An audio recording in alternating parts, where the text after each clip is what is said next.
Here it goes, folks. All right. We had some technical difficulties. You're here live. This is paraglidingtalk.com, and I'm glad that you're here. I apologize for the delay and the change.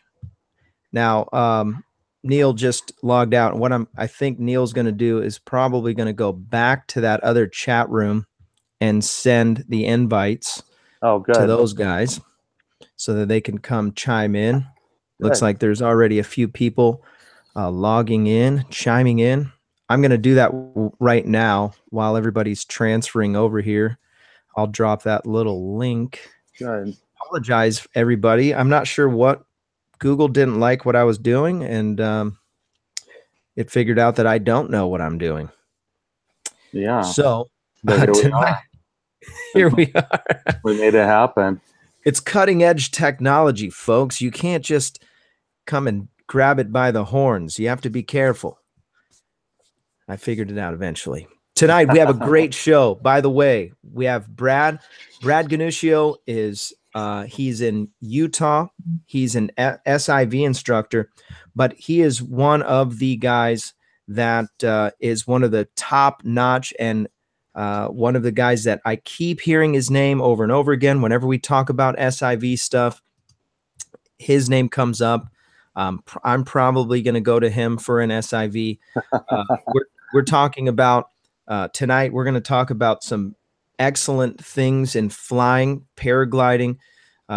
Brad has a history that goes back for a while. I don't even know how many years, but he's been flying for a while. He's savvy and a little bit of acro. He's savvy also in cross country stuff. He's flown in many of competitions. I believe he's got some big victories. We're going to talk about that tonight, and motors and paramotoring. Excellent. Motors. I love motoring.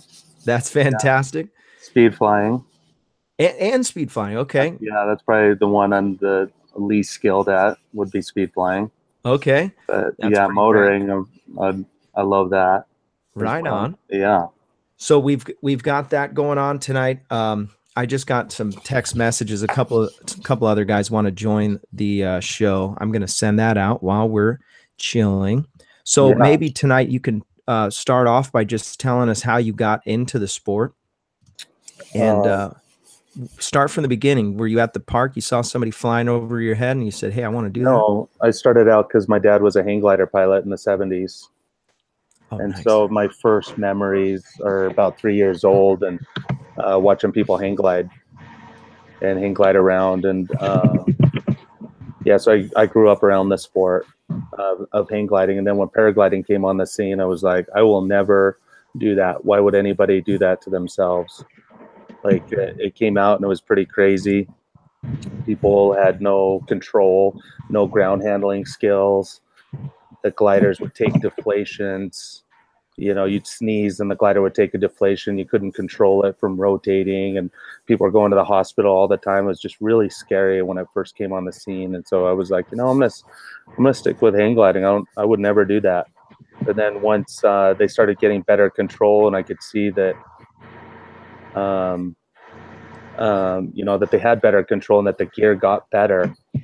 And then once I seen they were swinging it around in the sky like a giant swing, I was like, okay, I want to try that. And so I got in because of the acro aspect of it. Just hey guys, we're not live. No, we're not live. No. Yeah, I just asked the chat. Really?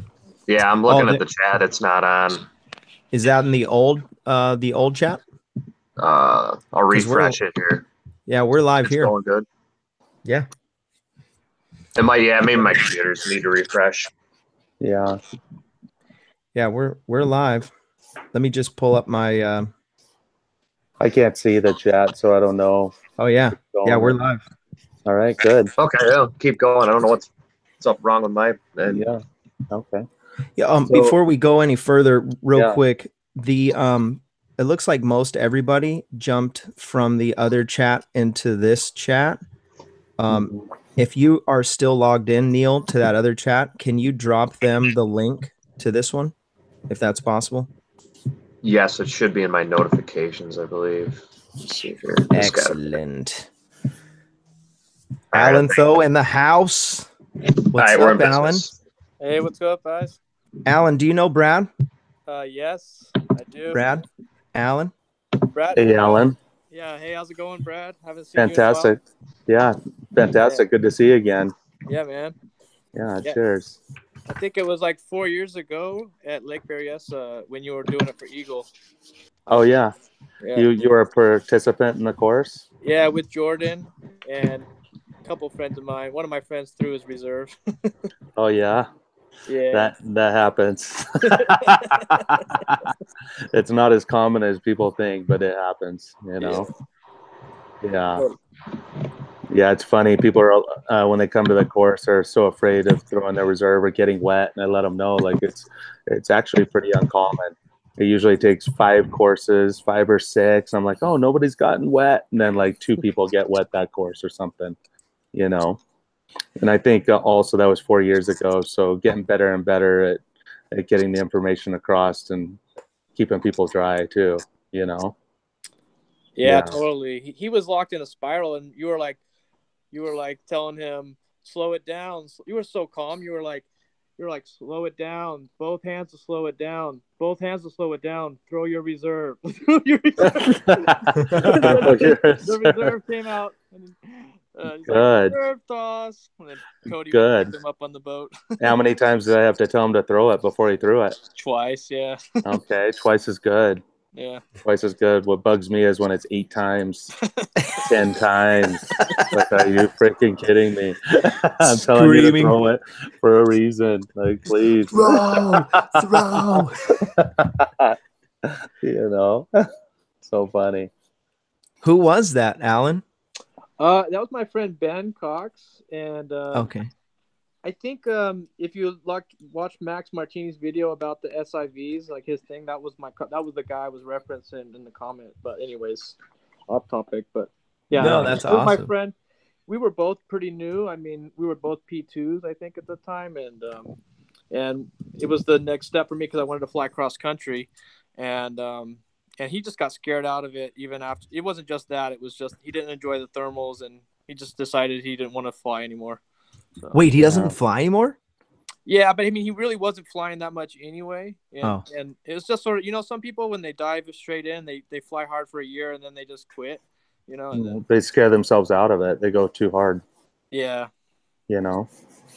Like pretty much like if he went to a nose down spiral and was plummeting like that, that means he went into it too quick because I always tell him, I don't want you to do that. I don't want you to show off. I'm looking for control only.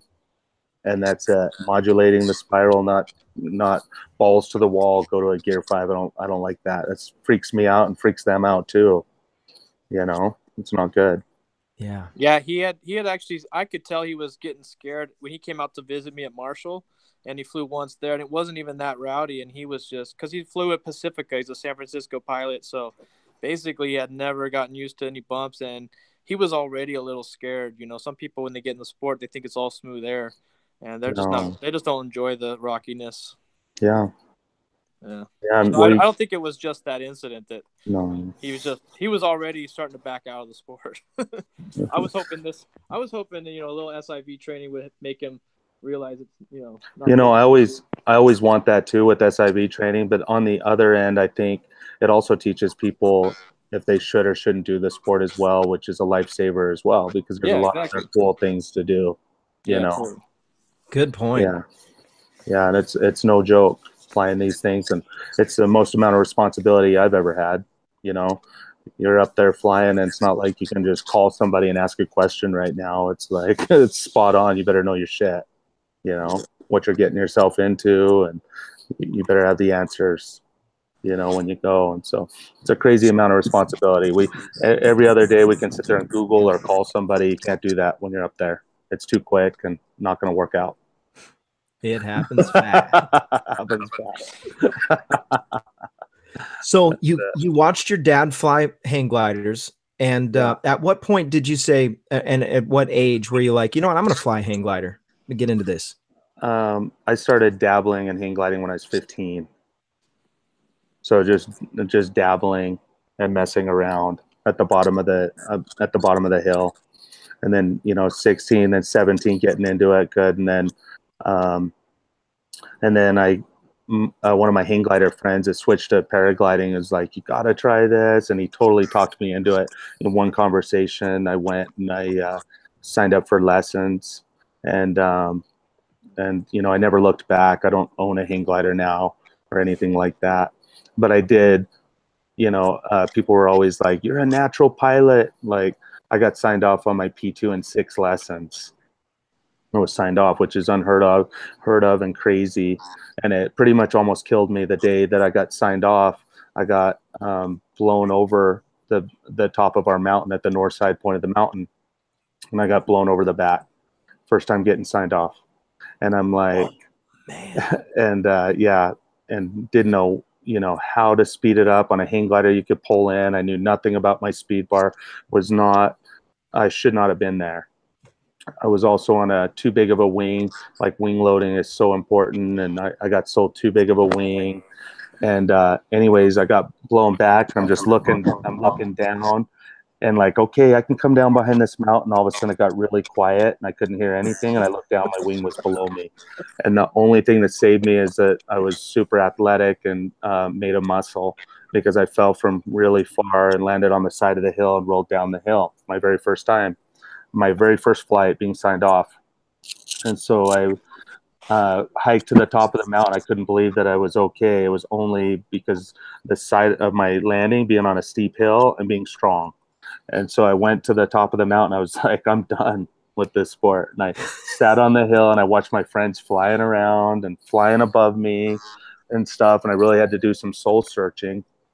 And I was like, you know what? You're not a natural pilot. You need to be a sponge. You need to ask a lot more questions. And so so I always worry when people are telling people like, you're a natural pilot or you're so skilled, because it can go to their head or whatever, it's like, yeah, I'm a natural pilot. And you go and you can fly yourself into trouble. It does nothing for you. And so from that moment, it totally changed my flying. I was like, okay, if I'm going to do this, I'm going to be serious about it.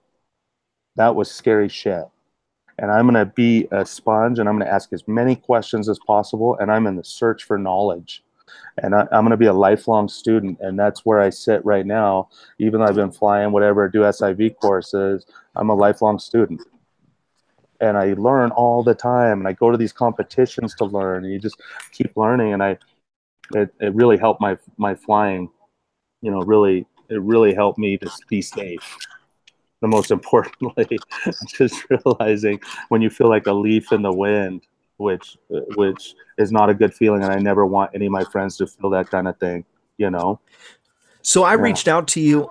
This was a few months back. I can't remember who it was. Multiple people have told me, hey, you need to try to get Brad on.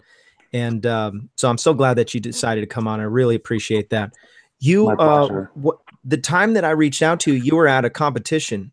And so how did you evolve from not even sure if you're going to get into the sport to competitions and flying? I assume you're flying a 2-liner, and now you're, taking competitions. By the way, did you've won some pretty big competitions. You want to talk about that a little bit?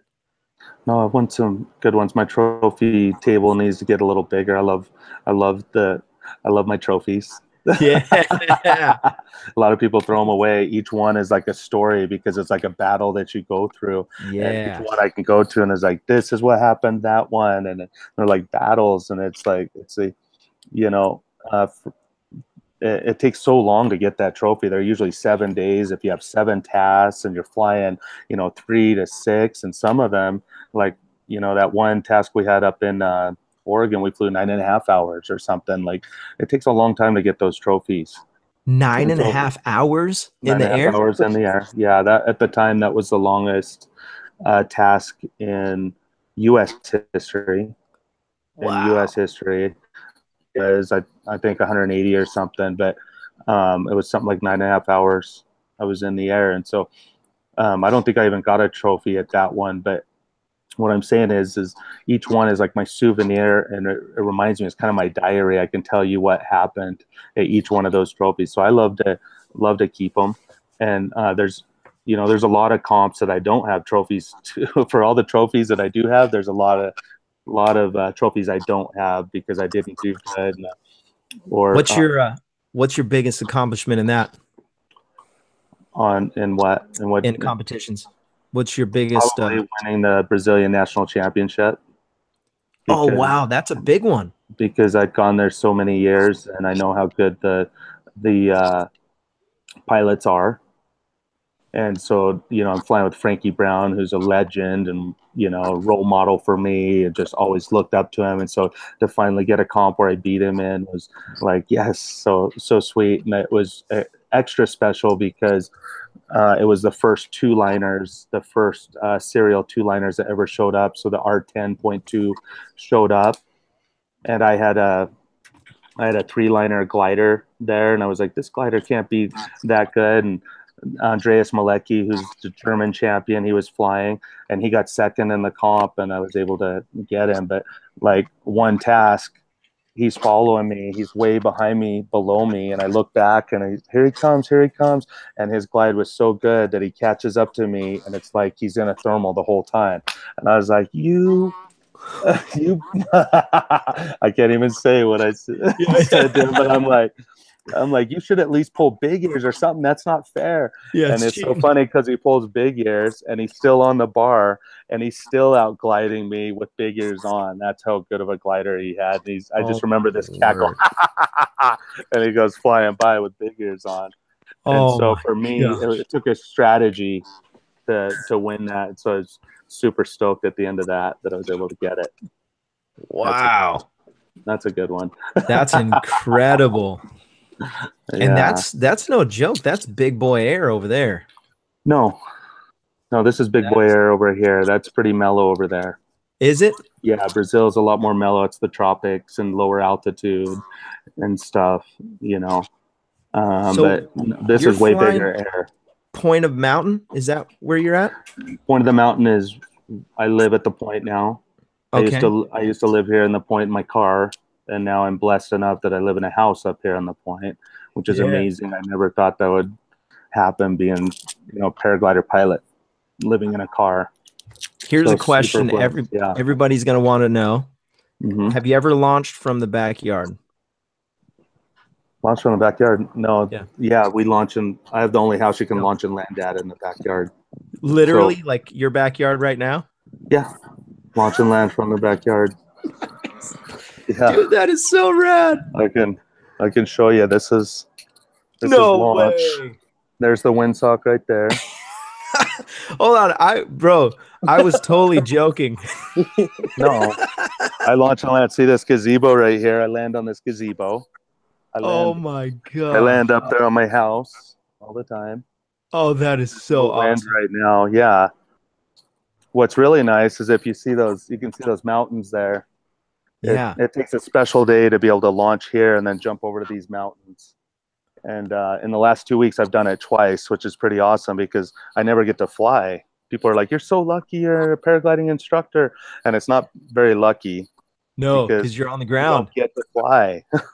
And so after everything's done, I'm like, all my friends are training for nationals, you know, and I don't get to fly the mountains, and I'll launch from here and then get up and then make the crossing over there. And it happened 2 times in the last 2 weeks. And all of a sudden I'm like, I get to train and go cross country from my house, which is super amazing.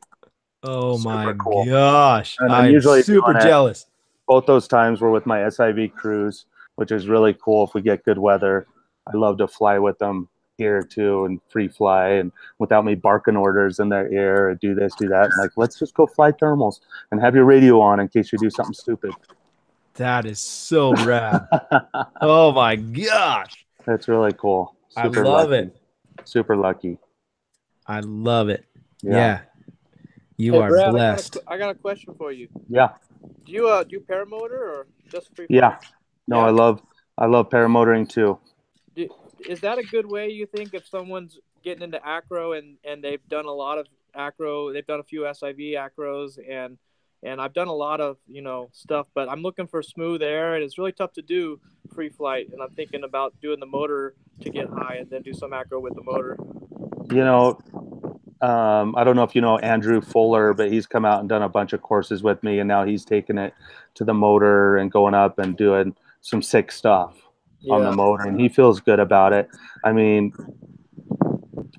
most important thing is when you're going in training, no matter what, that you feel that you're prepared to throw your reserve, and so that you're in a safe place, that no questions asked, you will throw your reserve. Because anytime you're doing maneuvers on a wing, mistakes will happen. We're just human. You'll miss it. Mistakes will happen. And we cannot be riding these things into the ground. So if you're over the water, you're over the ground, that you're prepared to throw your reserve. If you're over the water, that you have the flotation stuff, you know? Yeah. I mean, that seems scary to go in the water with a motor like Andrew. I think he has all the flotation, life jacket, and he goes over a lake and he does it. Yeah. You know? Well, what did you do when you were getting into acro and you wanted to practice? What did you tow the most, or did you just get that really high? flying sight that I just showed you? I threw my reserve like 6 times here as a kid. My dad gave me 0 boundaries and was like, always go bigger. And so thank God that I had the sense to throw my reserve when I was out of control and cravated up and spiraling at the ground and stuff. Yeah. And so all that I showed you, I've thrown my reserve all over this. And so I'm always in a position when I do the maneuvers that it's a safe spot. I'm not going to hit buildings. I'm not going to hit power lines. You take into consideration the wind drift, where you're going to land. You know what I mean? Oh, and you have 2 reserves. Anytime you're doing maneuvers, you need to have 2 reserves. At least. Okay. Yeah. Yeah, three's great, man. That's the best. Come down like the Apollo or something, but you know. And we need to make sure that we have good reserves, because there's a lot of crappy reserves out there. I'll tell you. There's a lot of companies that they're giving bogus sync rates out and saying these reserves are good. And I love the course, my course, how it's changed and evolved, because it used to be we show up, I do an hour-and-a-half talk, and we go towing. You know, now we sit and I go through their gear in detail with a magnifying glass.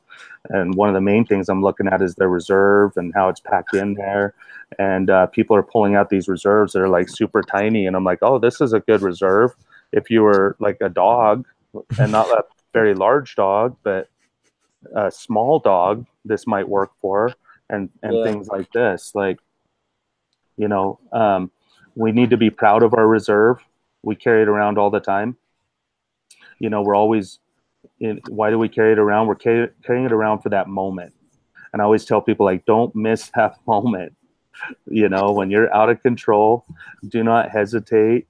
You know, and you're getting low, like, throw that thing and be proud of it. And let's have a reserve you're proud of. And so I always, just so you know, all the viewers out there, you don't have to do my course. Anybody comes out, if I'm doing a course and out there towing, for free, I will tow you up 500 feet, and I will give you a wing, even, so you don't have to worry about your wing. I'll donate you a wing, and you tow up on my wing, and you throw your reserve and hit the water, and let's see how hard you hit, and you imagine it's the ground.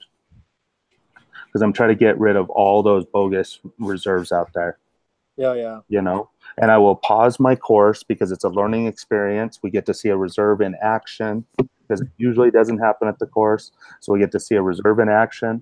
We get to see how hard they hit, how they disable their wing, all this cool stuff, right? And then a lot of times it's a life-saving thing, because I'm sick and tired of hearing stories of people breaking both legs and stuff. They threw their reserve, they disabled their wing, and then they still broke both legs. That's bogus. Yeah. There's a lot of questions in the chat about which reserve to get. I'm not supposed to say any brands, but can I say those? No, yeah, absolutely. Yeah, what style reserve? That's primarily. Well, no, because the style, you can't say that. Because I said, okay, squares are good, because when squares came on the scene, I was like, oh yeah, it's, you know, I seen some squares that were awesome, and so everyone's like, oh, squares are great. So they went out and bought these squares that are super tiny. It doesn't matter if it's round, triangle, octagon, square. If it's tiny, it's not going to work, you know. But my favorite so far, I've been loving, is the Soup Air Fluid. It's a square, and we're actually usually people throw a reserve, and we're going over, and the pilot has hit the water, and before the boat can ever get to them. Now they're throwing the fluids, and it's like we're picking up their handle, we're driving the boat up to them. They're still in the air. We're talking to them in the air, and we're like, "Hey, you're going so slow. Should we pull the boat under you and just have you land in the boat?" Like that kind of stuff. Try to catch them. It's a really cool one, but it's bigger and it has some bulk, but you can get it in your weight range, and you can be assured that you're going to land good. Nice. That you're going to have a soft landing. I like that. As long as you disable your main. It doesn't matter how good your reserve is. If you're not disabling your main, you're going to be hitting hard. Yeah. You know what I mean? That may sound like foreign language to some. Describe to me how you would disable your main wing.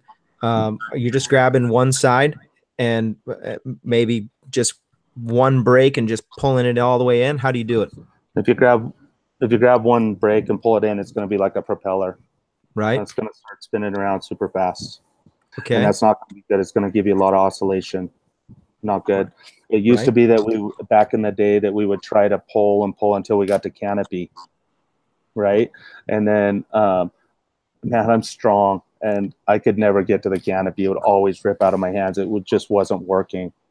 Okay. And so then it was, all right, pull down the bees. I was like, do a beeline stall and use your wing as a chute as well to bring you down slower.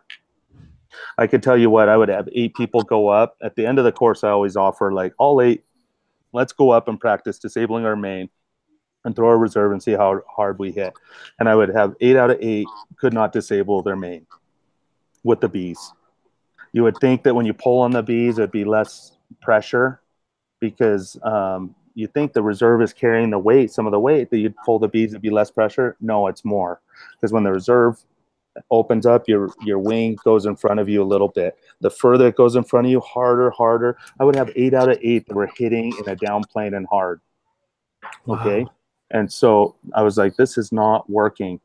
And so I'm like, okay, and I thought about it, and I love puzzles, and I think of paragliding as a puzzle, and I eat, breathe, and bleed paragliding.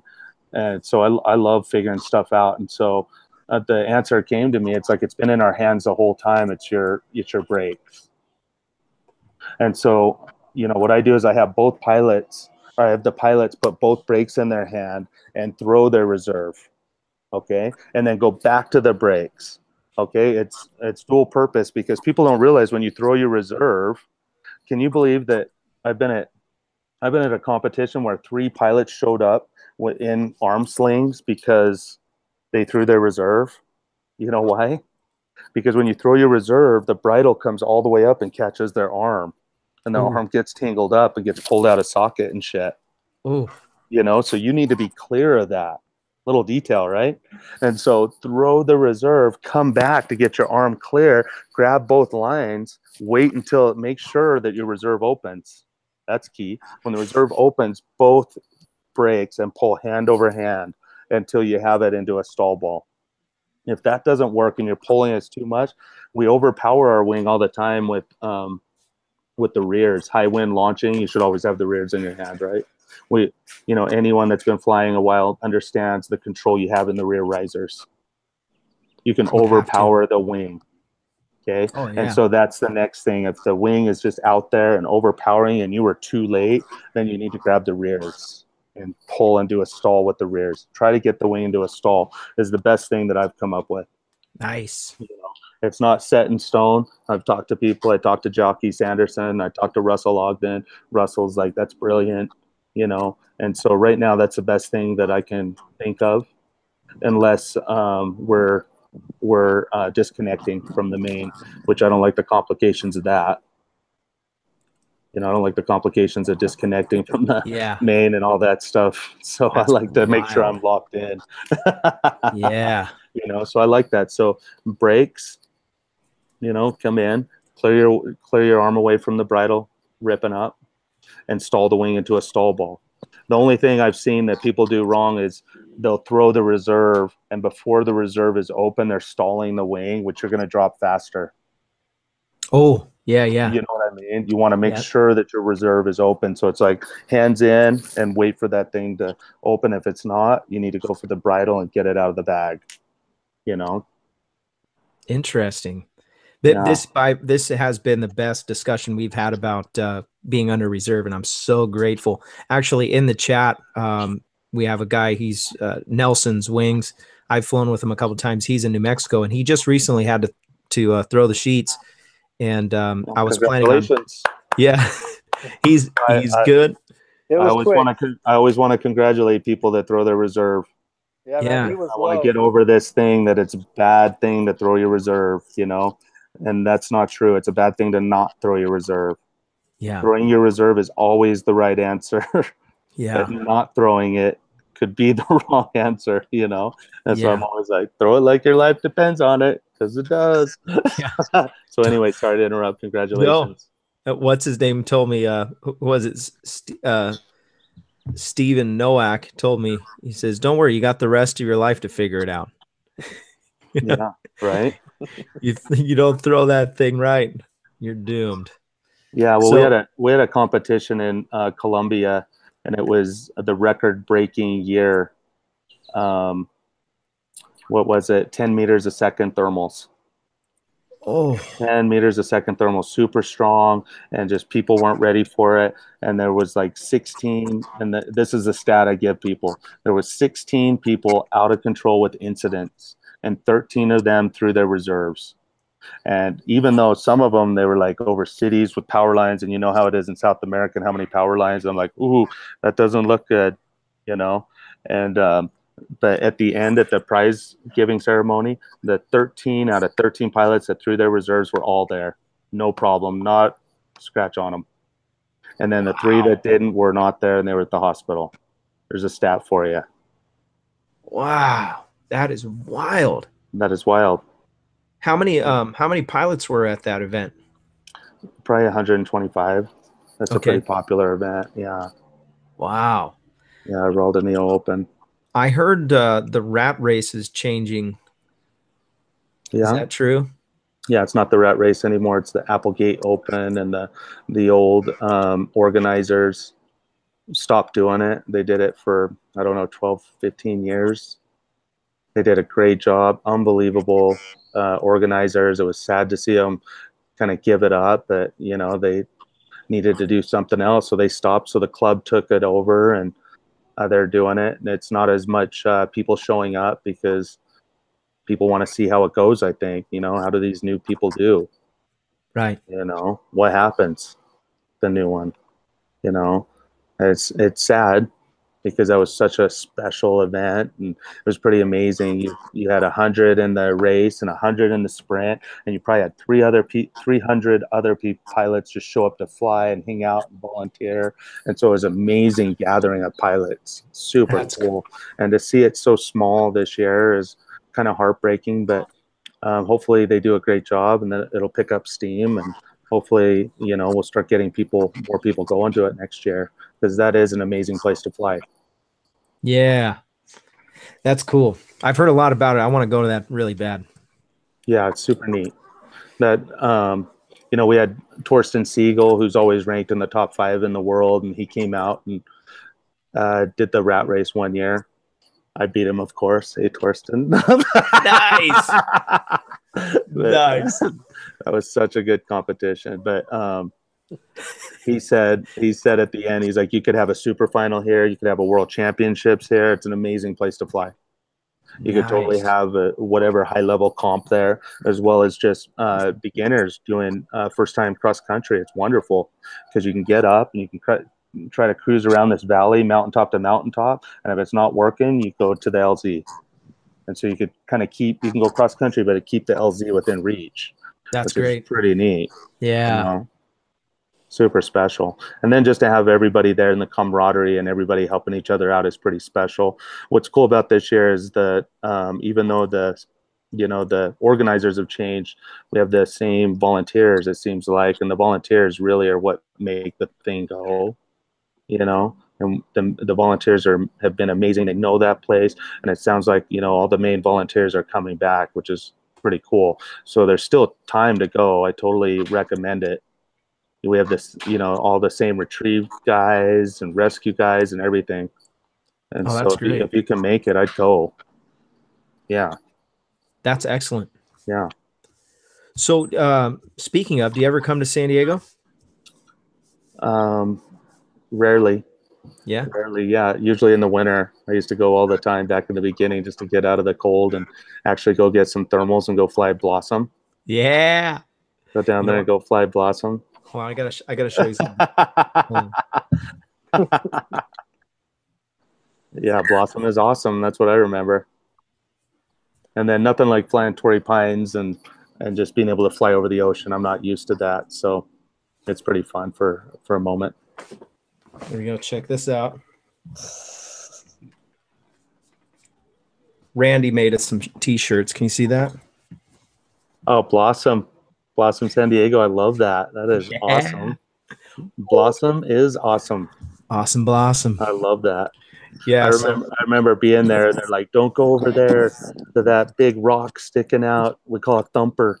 And I'm like, "Man, that looks like the best thermal here." And like, that's the first spot I went, which is so totally not what I teach. Like, listen to the locals, you know. But I was like, but it looks like that would be the perfect thermal and skying out over. Over it El is. Cap, the small El Cap, right? It is. Yep, you got it. I was just there. That's wonderful. I would have been there right now if we didn't have the show. Oh yeah. Yeah, but actually Tony Boyer is there right now. He's trying to sell his wing. Oh yeah. Yeah. And so as far as motoring, like, yeah, let's talk about motoring a little bit. What do you fly? I have an old Walker Jet. Can you believe that? And so I've had it forever since Walker Jet first came to the US and all that stuff. And yeah, so I don't fly as much anymore because I have an old motor, but I'm getting a new one here soon, and so I'll be back into it and flying a bunch. It's pretty crazy to see the guys here, what they're doing. And we got Marshall Miller here and his crazy videos on the motor and like going up and ridge soaring Timpanogos with the motor in the winter and all this kind of cool stuff. And so it's getting me hungry for it. Who's that? Marshall Miller. He'd be a good one to have on the show too. One of the GoPro guys. All right. Yeah. Big time motor guy. Yeah. He's just kind of taken off. Yeah. He has some cool videos. Nice. Doing some pretty cool stuff. I got him. Yeah. But you know, I love motoring just because I love paragliding. And so I'd way rather free fly if I can. But so many times the conditions aren't good to free fly and you can't get up. Like right now, it's totally dead and everyone's waiting over at the flight park. Yeah. I could totally launch with the motor and just go cruising up to the mountains or something. So it's pretty fun. You know, the first thing I did when I got a motor is I went to 18 grand. Oh my word. Just to prove that it went to 18,000. Yeah. And I was like, man, this is boring. I've never done that since. Now my favorite thing is how low can you go in proximity flying? And it's just so fun to go cross country and you come to a fence and you got to juice it and go over and power lines, all that stuff and get over that stuff and just, you know, dragging your feet on the water and through the grass, all that kind of stuff. You mentioned you're going to get a new motor. All these guys are going to want to know, what are you getting? I bought a used, actually, no, I got a brand new and a used Blackhawk just because it was such a super good deal. Nice. A friend was selling it. Yeah. Yeah. Nice. So we'll see. We'll try that out. You know, back before Super Dell was super crazy. I guess he was always crazy, but I didn't know. I was like his test pilot. So I was always breaking all the flat tops and flying that stuff. And he's like, if they can outlast you, they can outlast anybody. And so he just give me the prototypes and I go out and break them one after another. No kidding. Death spiral and dragging my feet through the Great Salt Lake, and I just run them full throttle until it broke or the muffler blew off and be like, oh, this. And he's like, okay, we'll make that stronger. So yeah. It was a test pilot. Yeah. Dude, that is crazy. You were Dell's test pilot. Yeah. What a trip. So you can't see the chat right now, but in the chat, we have a fake Dell, and he took his profile picture and everything, but we call him the nice Dell because he's always got positive things. He loves the show. He's always commenting on the videos and stuff. And then we recently had a big YouTuber on. He's got 1 million followers named Woody Gamertag. Okay. Familiar with him? No. So Woody brought just an insane amount of people to the show, and it also brought Super Dell, the mean one, the real one. Oh wow! And so he came in the chat he started commenting on the videos, and he's so mad that we have this talk show because he's like, you're not selling my gear and you're not getting my instruction, and so you're an idiot if you're not coming to me. So, but it's just funny how every show somehow Dell makes it into the show. Yeah. I tell you what about that dude. That says a lot about his personality, that he permeates into everything. Yeah. I don't know what it's like with paragliding, but paramotoring, you cannot escape him. Yeah, it's so funny. Well, he came and did 3 of my SIV courses, and then it's just crazy how he burns his bridges. And I hear him talking crap about my SIV courses, and Brad doesn't know crap and stuff. And why did you come do 3 of them? Right. I taught him a whole bunch of stuff, and then to go and talk crap about it. And it's like, I don't sit there and talk crap on Super Dell. All I'm trying to do is educate people. Yeah, man. Teach them about their wings, and teach them that you can do rad stuff and be badass, but do it safely. Yeah. And do really cool stuff, but do it safely. Proof's in the pudding. Yeah. Right. Yeah, I love saying that. That's right. That's it. That is great, man. I am so glad that you came on. I'm like tickled, bro. This is such a great show. Yeah, so, my pleasure. Thanks for having me. Let's talk real quick. We got just a couple more minutes. What are you passionate about now? I mean, we're talking about, you've been flying for how long now? 24 years if you include hang gliders. Hang gliding, okay. So 24 years later, you're still in the full stoke factor of flying. Like it's permeating from you. How do you keep that? And where do you draw your inspiration from nowadays? Well, I just love it. I just love flying. Like I said, I was doing that acro thing in the beginning, and I was going to Brazil with an acro wing, and I was always doing local flights. And what it did flying acro and trying to get up in thermals, it made me a better cross country pilot. And so once I finally, the very first time I got on a wing my size, my very first flight on a wing my size, I went 136K. And I was like, this is what you guys have been doing? This is easy. And so now I can't tell you, like, I do infinite tumbles on a paraglider, but I can't tell you if that's more exhilarating or grabbing a sick thermal and going to cloud base or hopping over mountains. Like, I just love all of it. And so that's what keeps me going. And that's what keeps it going at my course too, is, I see people fall out of the sky and I see people hurt themselves. And I live on a flying site and I see stupid stuff happen, and it really, and people come to my course also and tell me stories like, this happened, or I got in this accident, or I almost got in this accident. And so, like, it keeps me motivated to make sure that I help this pilot out. And that is my goal, is to help each and every pilot that comes out, to help them not get hurt. And we're all going to go fly these things, and we got dads and moms and uncles and grandpas, and everyone's going to fly them, and if dad gets hurt, then it's a ricochet effect. And there's a lot of other people that get hurt too, that food's not getting put on the table and stuff, but dad wants to fly, and so that's my goal, is to help dad fly and do it safely and make smart decisions and not go out there and break himself. You know what I mean? Yeah. And so seeing accidents and stuff like that keep me motivated on the courses. And then just being able to fly, how could you not stay motivated flying? It's pretty freaking amazing. And I've never felt so much power as when you're up there skied out and you're like, there is a God, something, there's something out there, whatever it is, if it's Jesus or Buddha or Allah or whatever, there's something out there. And like, this is pretty incredible. And, I feed off that. I love it. Absolutely. There's one question in the chat that I got to throw in here for Tony. He's a loyal viewer, and he's been on the show here one time. You got a question about steering with the D lines, like D line on a reflex glider, Yeah.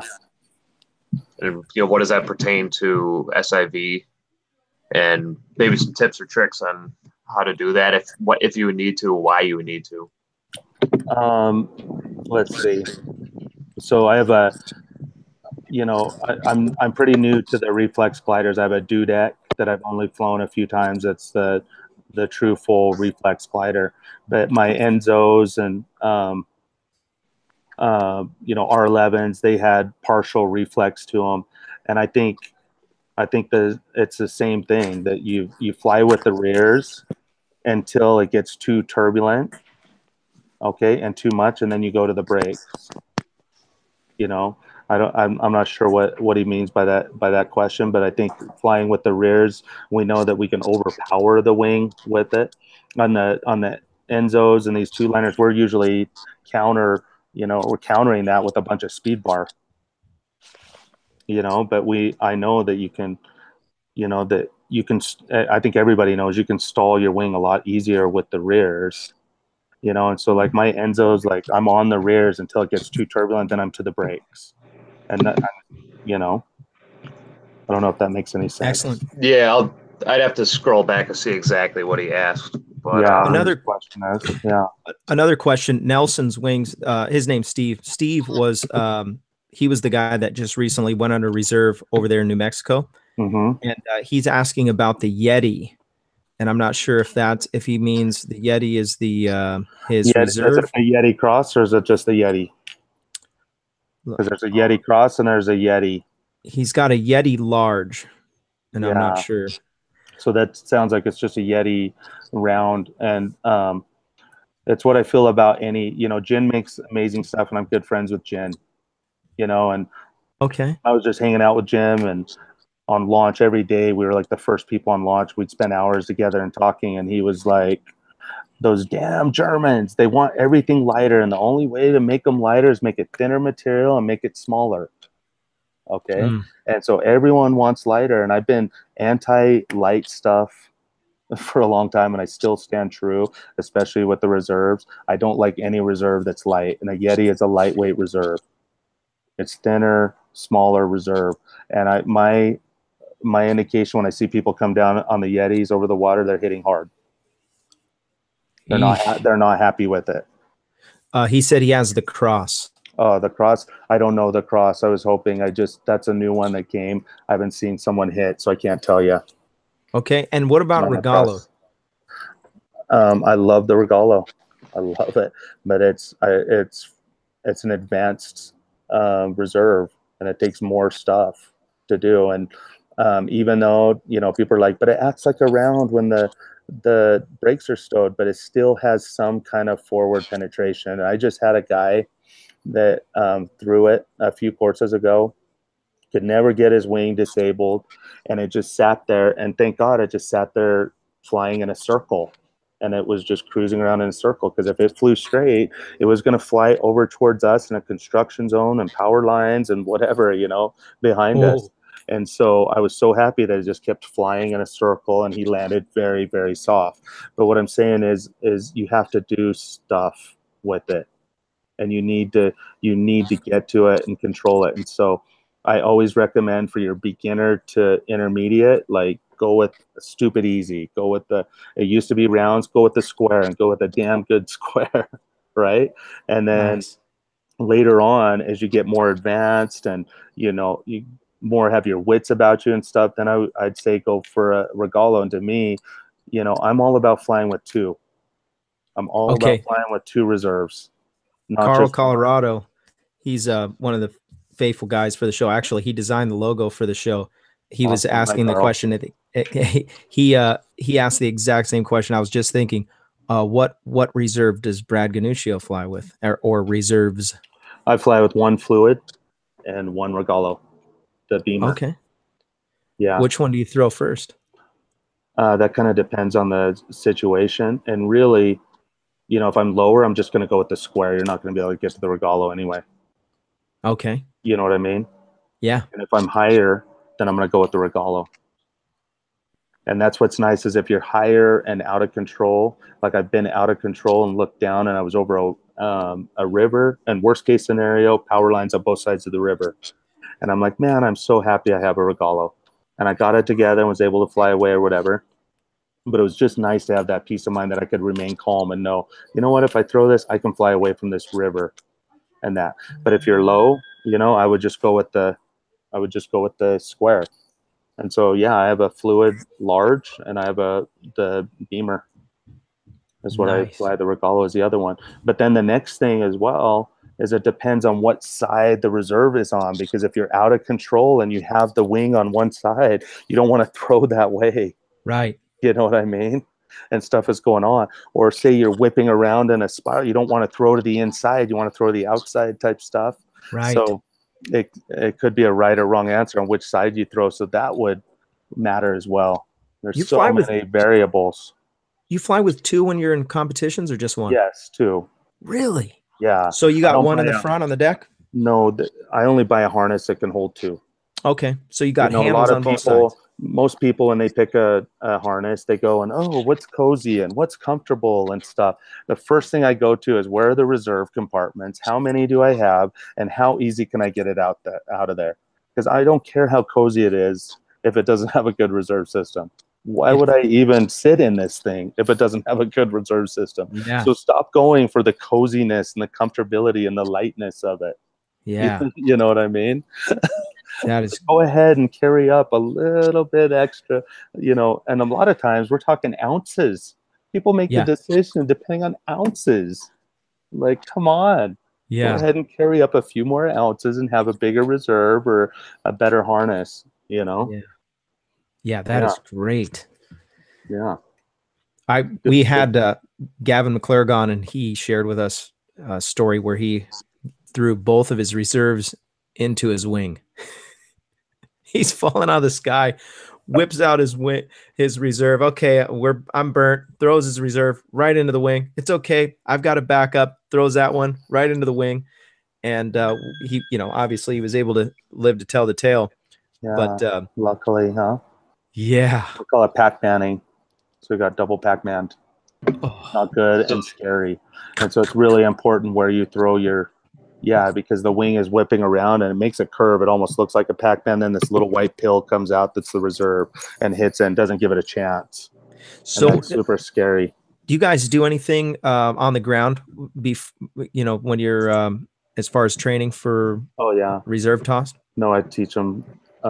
Yeah, you know, my SIV courses I call it the School of Hard Knocks by Brad Gunnuscio, because I Pac-Maned my reserves a bunch and had to fish them out and stuff like that. And so, you know, I make everyone throw their reserve and show them where to throw it and how to disable the wing. And we see how they throw it and how the reserve comes out. And I can't believe that that everybody doesn't do that, because I can't believe how many troubles that I've seen. You would not believe where reserves come out and it's like, well, this was nice ballast you've been carrying around for a long time. This never would have worked. Oof. You know, and I like everybody to understand their reserve system and how it works, because then you'll understand more in an emergency situation what you need to do. You know, and then how it goes in there, because a lot of times we let our instructors pack them in, especially a lot of new pilots. You let your instructor pack it in. You're hiking up to launch and maybe you pull the pin or something on a bush or something, and then people stuff them in and they don't do it the right way. And it's crazy. Rotating your reserve, you know, just 90 degrees can be the difference between you being able to get it out or not. Right. And you know, even how you put it in there. The chat's on fire with questions about reserves. We might have to do a whole episode devoted to reserves. Hey, I love it. I'm all about reserves. They're life-saving things. People call, you know, we call them second chances, because it's your second chance when you lose your main. And that's why I love to fly with the third chance. Hey, okay, you know, so let me just go on record. How many times have you been under reserve? 8 times. 8? Yeah. Oh my gosh. 8 times. All aerobatics. Let me put it out there. All aerobatics. Okay. And I was ashamed. I was like, man, I've thrown myself a lot. I felt like a loser, right? and No, that's so Spain, rad. I'm in Spain and I'm camping with Raul Rodriguez and Horatio Lawrence and Felix Rodriguez Paltacots, good friend of mine. And I asked Raul, who's a godfather of paragliding aerobatics, how many times have you thrown? And I was thinking he was just going to crush me with the number, and he's at 28. What? 28. And I was like, oh my God, dude, I love this guy. He is not afraid to throw his reserve. He's out there pushing the envelope and doing rad stuff. And doing that, you are going to make mistakes. Wow. And I know since then he's thrown more, because I've seen videos where, and he is just solid. And it's called what the SAT team stands for, right? I've heard this. Yeah. Safety Acro Team. Safety Acro Team. And that's what they live by. And they have rules. Okay. If you are under 100 meters you don't do any maneuvers under 100 meters, that's one rule. But if you're getting down close to 100 meters and out of control, or even your risers are barely twisting, you throw your reserve, no questions asked. No questions asked. And I seen one where he did something. It was like 300 feet, 400 feet, and his risers barely went to twist, and the reserve came out, but then his risers came back. He would have been fine, but he didn't care. He had a nice reserve ride. Doesn't matter. Repack, you go again. Wow. You don't mess around. Love I was like, awesome. And so I want to get that philosophy out there that, like, yes, throwing your reserve is a good thing. And every time someone throws, let's pat them on the back and let's congratulate them and let's put them on a pedestal, because it's awesome. And it takes guts to do it. And most of the time we don't throw. I'll tell you why, folks. It's because of ego. Because of our ego gets in the way, and we're afraid of what other people are going to think. And we're like, and that is not a good thing. We need to let go of the ego and just realize, that it's not even going to matter if you don't throw your reserve, because, we come down fast and hard on these things. And that's what people don't realize is, every time I tell someone to throw their reserve, and it's like the 8th time I told them to throw, and they finally throw it. And I'm so pissed off when I get to them, and I'm like, why did it take 8 times? They're like, because I didn't realize how fast I was dropping. Because you can be at 3,000 feet, and if you just floated down around, it would take you like 12 minutes to get down, just floating, turning. But the second your wing gets out of control and you're stalled or spiraling, we're talking seconds. We're coming down. And people don't realize how fast it happens. And so we need to look down, when we're out of control, and just realize you don't want to get that ground rush. You don't want to second guess it. And people say to throw at 300 feet, and Yushpa has that, like 300 feet. I'm saying 500 feet, because of stuff like what happened with Gavin. Yeah. Or problems getting it out, getting it deployed, disabling the wing. Give yourself a little extra time and have faith in that thing. Love it, man. And a lot of good stuff, huh? I can go on and on. Talk your ears off. I love it. No, it's great. I know. I promised that we would keep the show at 1 hour, and we're at that 1 hour mark. But I'm willing to stay. And if you are, I know you've got some plans tonight, so I don't want to step on those. No, I can keep talking. Okay, so I can talk. I'll talk paragliding until the cows come home. Yeah. Okay. Do you know when the cows come home? When it's dark? They never come home. Yeah. They never come home. Good talk. The only thing is I have to pee real quick. Yeah, do it, man. I'll be right back. While Brad's going to do that, I'll put my quick plug in to all my Patreon supporters. Really appreciate all you guys that are supporting the show on Patreon. Thank you. You make the show fun and you make the show great. Appreciate that. I do want to put a plug in for Max Martini as well. He just started a Patreon, and he's doing some big things teaching over there in Brazil, and I know that we can be a help to him. Go check out Max Martini's channel. Alan Tho also does some teaching here in SoCal. If you want to try to reach out to him in a message on here, or you can ping me and I'll get you in contact with him. If you want to do, you're taking tandems too, Alan? Oh yeah, I prefer that. Yeah, you prefer that? That's a lot easier. Yeah. Alan will take you on a tandem. Just give him some money, and he'll take you flying.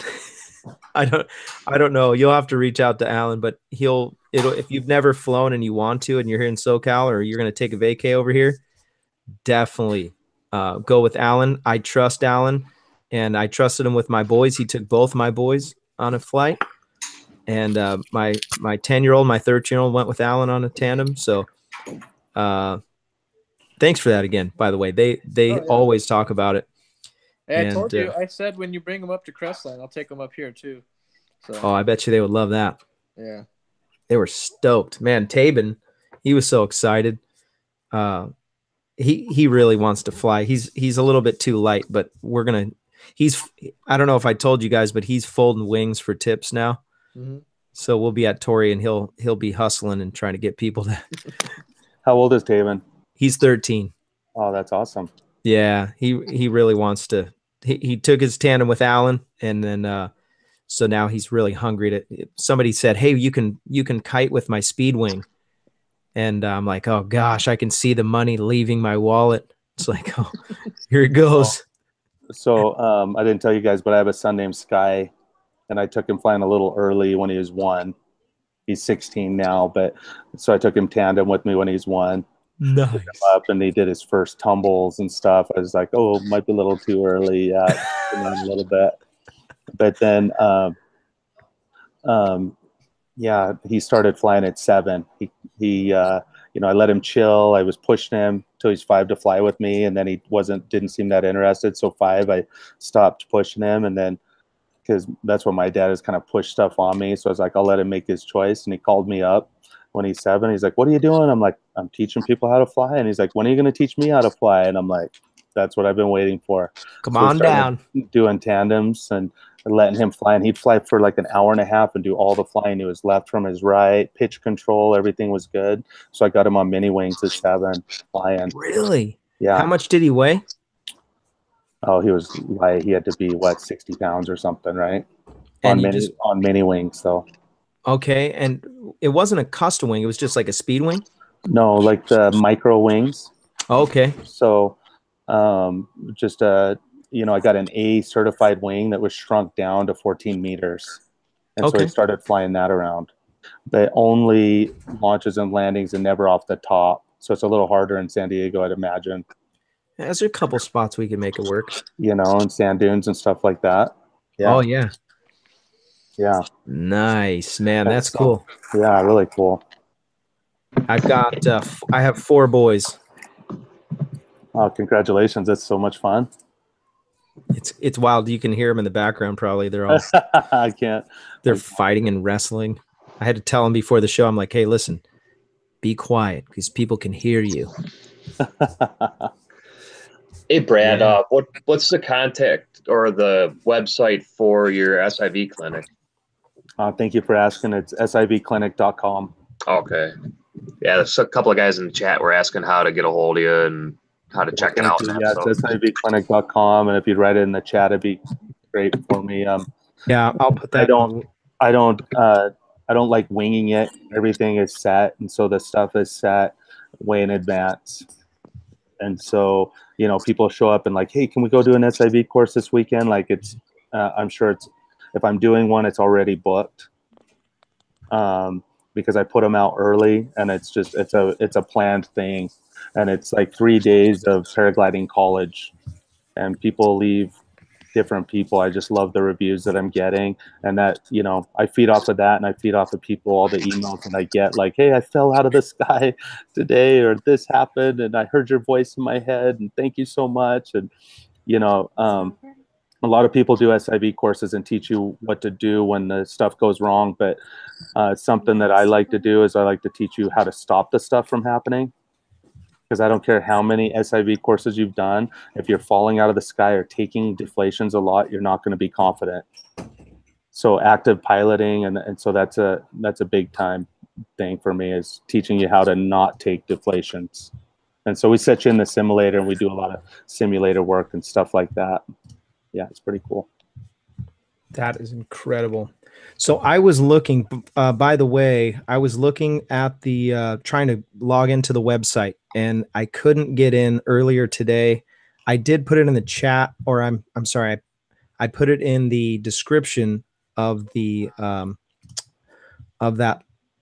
the episode that we tried to get rolling and it wouldn't work.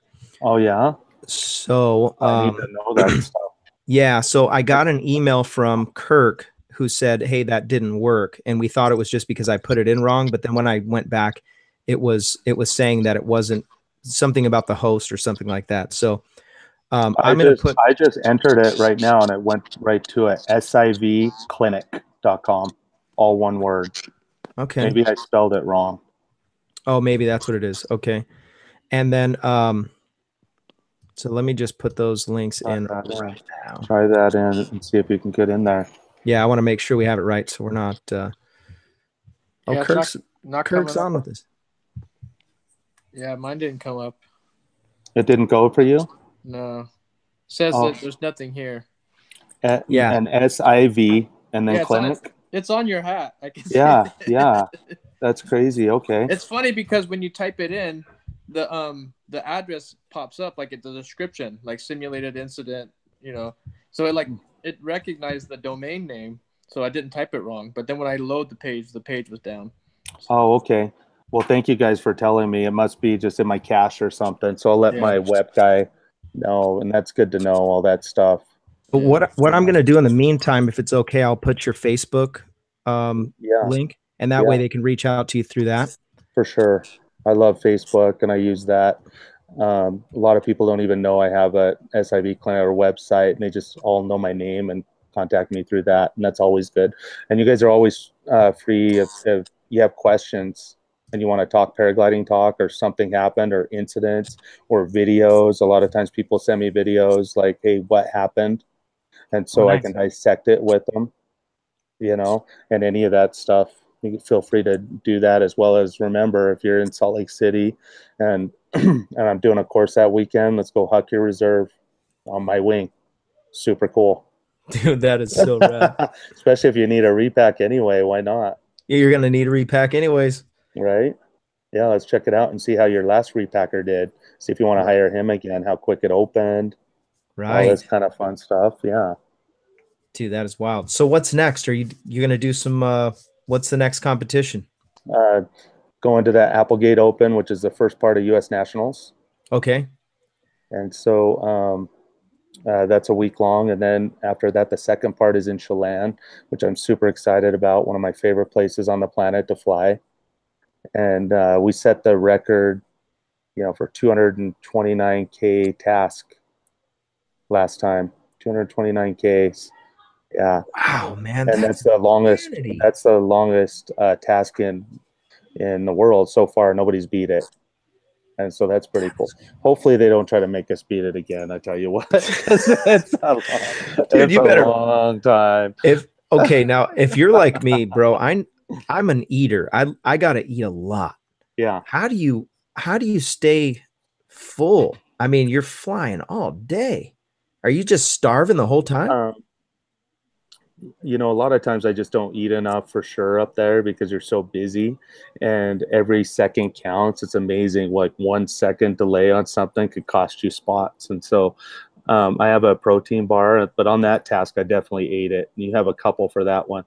And this year, what I'm trying is I have a Camelback with hydration and have my water, my electrolytes in it. And I add some electrolytes to it, Okay. And then in my other Camelback, I found some protein water. And so I'm going to just, because it's so much easier just to drink than it is to open a wrapper and eat. So I'm just going to be drinking protein water. It'll be my other thing to keep me going. Wow. I mean, I have it all set up with a P tube. I was going to ask, are you using the P tube I have a brand? P-tube. How is that thing? No, I don't use that. I have my own kind of thing. I couldn't be taking my hands off the brakes for a second and doing that. Oh, you got to. Yeah, so it's just it's a condom catheter and it's attached to a hose and it's plumbed to my harness and coming out the bottom. I mean, I have like a pretty sophisticated pee system. I don't want to mess around with it. Yeah. And too many times in the beginning, pee in your pants or like, oh my God, or stuff falling off. And so I have it pretty well figured out, Because I was thinking about getting one. I just haven't committed to what I want to do yet. Yeah, I like the catheter thing. A lot of people don't like that, but I like not having to mess with it. Yeah. and it's just there, you know. That sounds like the way to go. And that's the old school way too. Yeah. The way that works. Well, yeah, but a lot of people just do a hose that goes down their leg and stuff like that. I plumb mine with a bunch of hose right through my harness. Yeah. And, you know, I do thermal classes as well. And like this year we hired Pal Takats, and he's coming back next year. He's an amazing pilot and a guy that you guys should have on the show. Friend of mine, really cool guy. What's his name? Pal Takats, Takats. Oh, Robert, that is awesome that you just asked what his name was. Yeah. And he comes, and that's all part of our thermal class too that we do. You know, we sit there and fly, and what's really cool is we take people tandem. So the whole time, like him and I have someone tandem with us, and we just go flying around, leading our gaggle around of little eaglets around, and wherever the conditions will take us, and it's super fun. We're usually flying, like we're doing 150K out and backs, which is pretty awesome, and having E and B wings make it, which is pretty incredible. You know, super fun stuff. And so we teach about all that kind of stuff in our class because it gets detailed. He's got some stuff on YouTube already, Pal. No, I don't think he does. No, he's kind of a newbie. No, I'm just messing with you. Yeah, he's got stuff on. I was going to say just on thermaling. This is Pal Takat. Oh, on thermaling? He teaches a class on thermal. I think I've seen. New. People don't realize that he's a really good cross-country pilot. He's known and famous for acro and aerobatics, and he's on the Red Bull team and does, you know, anytime the air races are going on, he's out there doing demonstrations and stuff. So he comes through the United States a couple times a year and usually swings by here. Nice. Goes to Vegas or whatever and does some demonstration for the Red Bull races. Dude, that's rad. So you bring him in and like, hey, can you teach for me for a little bit? Well, come and hang out. We have a whole camp and come and hang out and have fun. Oh, that's freaking rad. Woo! Really neat. I need to go over there. Mm-hmm. Yeah, I went to Colombia. He's the guy who the line snapped on the infinity tumble. Mm-hmm. With Gabor. Yeah. They're the first ones to do tandem infinite. He's got a whole bunch of tricks. He's the first one to do. Yeah, that's the guy is a machine. Oh man. Tandem the guy is a machine. Infinite tumble. Oh yeah. I remember seeing that video when I first got into all this, and wow. Oh yeah, insane. Yeah, and then to watch him, I went to Organya and hung out and just watch his work ethics and how he trains is just unbelievable. I'd never seen anything like it. It was insane. You know, one trick or one variation of a trick over and over and over and over and over again, like 50 times, and then go over and do that variation to the other side over and over 50 times, and then go over to the other side and add a little to it 50 times. And like, it was just amazing to watch the work ethic. Pretty incredible. Dude. That has it pretty well dialed. Yeah. So, there was a, gosh, what was I going to say? That is so incredible, man. Yeah.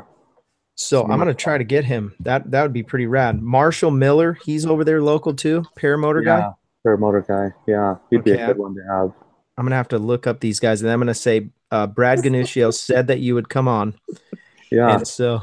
Yeah. Right. You're cracking me up, man. I love it. This guy. Yeah. What's that chat room? Do those guys have any questions for us? I can't see any chat room. Kirk M, he said, ask Brad what specifically he does at his SIV. And we kind of talked about that a little bit, but maybe what can the guys expect, and maybe like what do they need to bring with them? Radios are key. So I send them a whole list when they sign up, what to bring, and just we get cheap radios in case we go in the water. You know, people show up with these sophisticated radios. We don't want to fly with them. You know, anytime you're going over the water, you're pushing the envelope, you're expanding your comfort zone, and there's a chance you can make a mistake and go in. So we go with cheap ass radios, but we want to make sure that they work. And so there's a list that goes out, and then we just go through and we start really small by deflating just little parts of your wing, and then making it bigger and bigger until you get 50%, and then we go 60%. We try to get them as big as we can to 100%. Okay. And so we also teach you a lot about your speed bar. Most people are afraid of using the speed bar, and it's something that the average pilot just kind of doesn't use, has it in that little Velcro thing, and it's only in emergency situations. And I'm like, so now you're going to be in an emergency situation, you're going to learn something new. It doesn't make any sense. So I want people to be well versed on their speed bar. So we teach them a lot about the speed bar. Okay. We like people to go up and just do origami with their wing and as many different configurations in the wing as we can get it into. And any maneuvers we talk about, you don't have to do it. Sometimes people want to opt out, and that is okay. And a lot of people, you know, they get really freaked out when we get up to the more advanced stuff and get to spiral and stall. We don't have to do that stuff. My biggest thing is I want pilots to be able to get down. Okay, you cannot fly with confidence if you're stuck in the sky and you don't know how to get down. So whatever, if you cannot handle G forces and that's not for you, I want to teach you other ways, and I got other little tricks to get you down, you know. And so descent techniques are an important part of it as well. Okay, getting to riser twists and just we do horseshoes, and you know, we do a lot of accelerated stuff too, in case you're flying around on the speed bar and take a deflation. So we do all the maneuvers with speed bar on as well, you know. Nice. Yeah. That's a great idea. I didn't even think of that. So you're doing stuff, not only are you doing your just your everyday SIV stuff, but then you're adding, let's do all the same stuff with speed bar now. With speed bar on the deflations. Interesting. Yeah, all the deflations. You no need to spiral or try to stall or something or complicate it with speed bar, but all the deflations. Yeah, we try to beeline stalls. That's great. We don't do beeline stalls. No beeline stalls. I don't do beeline stalls. It's silly to do beeline stalls now. It's tearing up the gliders. They've set the attachment point so far back on the leading edge of your glider. When you beeline stall, you're just hammering the crap out of your leading edge of your glider. Interesting. Okay. And so you you don't want to do it, and it's not really it's not a good descent technique. We're doing it to descend, right? It's a stall configuration. So if the wind is 20 miles an hour, you're going 20 miles an hour backwards, and usually you can't control the way you're facing or anything, and so it's too squirrely, and I just took it out. If someone really wants to learn how to do it, I'll show them how to do it. It's not necessary anymore and needs to be taken out. Interesting. That's very good information right there. Yeah. Don't tear up your wings doing that, guys. Yeah, you don't hear that very often. That's great. Yeah, no. That's some old school information, huh? New school, I think. Old school is doing beeline stalls. That's what I mean. the beeline stalls like old school. That's old school. Yeah. No way. There's way better ways to get down than that. A lot funner. You know, a lot more fun. You know, and I love this anti-G thing too. You know, and I fly with an anti-G. Hey, I'm a guy that does infinite tumbles. And why am I flying with an anti-G? Because I'm flying two-liner gliders, very thin lines. If you hold all the lines on an Enzo all together, it's smaller than a pencil. Yeah. Of all your lines that's supporting you up there. It's become a really expensive hobby. Yeah. You know, they're saying replace the lines after 150 hours, and that's if you're not doing spirals and stuff on them.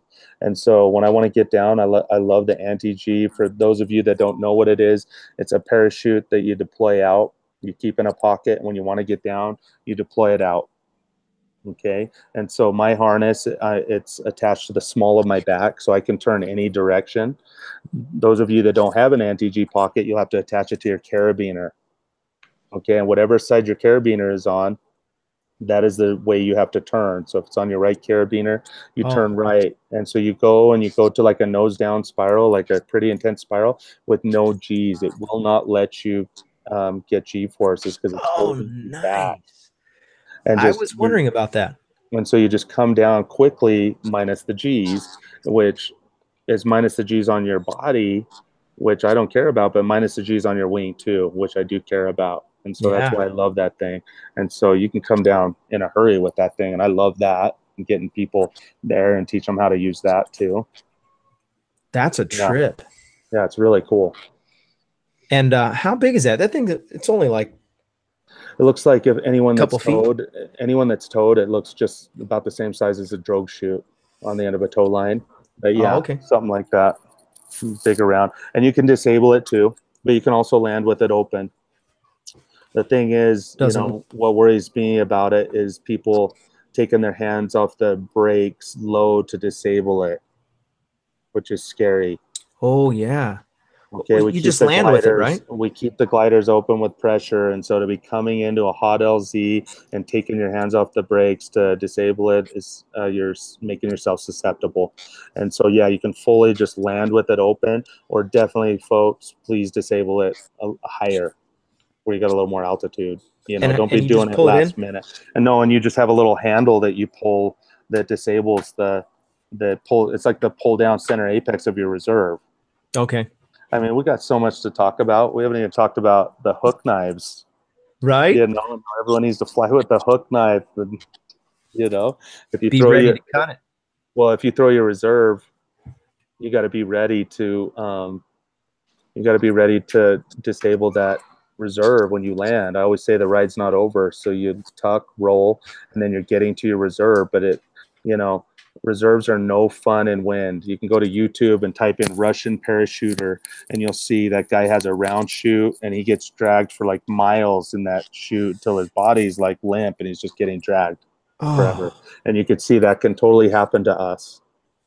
And so I'm like, it's a possibility in windy conditions of taking my reserve or my my hook knife out and having it ready for when I land in case I start getting dragged. It's way better just to cut that thing free and let that reserve go flying. Yeah. It's funny. We had Max Marti on the show. He was swooping this launch. It's a, pretty windy day. And there were this pack of dogs. He's over there in Brazil. Pack of dogs were there on the launch, and so he was swooping the dogs, and one of the dogs jumped up and pulled his reserve. God. And so where he's laughing and he tells the story, it's hilarious, but the fact is that when he pulled it, that thing caught air, and then it was dragging him up the hill, and there was nothing he could do. And so if it wasn't for a guy that was riding a dirt bike nearby came and helped him, he wasn't prepared to cut away. He was at his local site and he was just chilling. And that's a great point. Yeah, for sure. We had a guy that landed in Chelan at the Nationals 2 years ago, and it was a very turbulent day, and he threw his reserve. He lands, and he gets on the radio. He's on the ground on his feet and like, hey, I've landed. I'm okay. But he never disabled his wing. And after that, he wasn't okay. Too bad he said that, because then his reserve opened up and dragged him for like a mile. Oh. And he was just flipped over like a turtle on its shell, and he had no hook knife. Oh. You need to be able to just set that thing free. That's one thing I don't like about reserves, how we can't kind of set them free. That's what you need is a hook knife to do it. He could have just reached up with his hook knife and cut that thing and let it go. And, I've always wanted a hook knife that, because say the Pac-Man thing or all this stuff, like what Gavin was going through.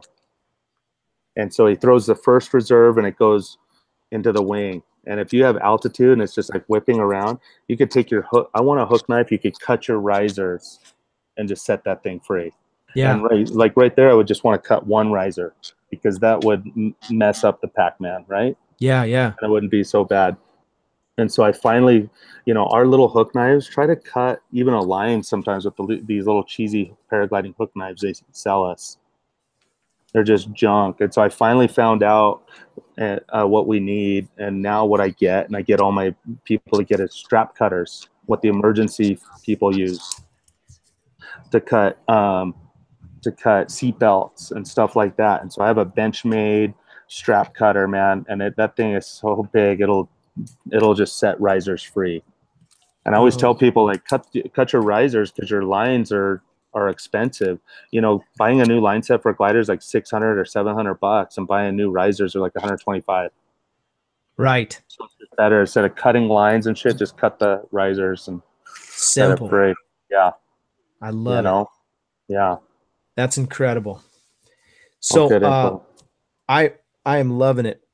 This is such great information. Please, if you didn't subscribe already to this channel, subscribe to the channel and hit the thumbs up.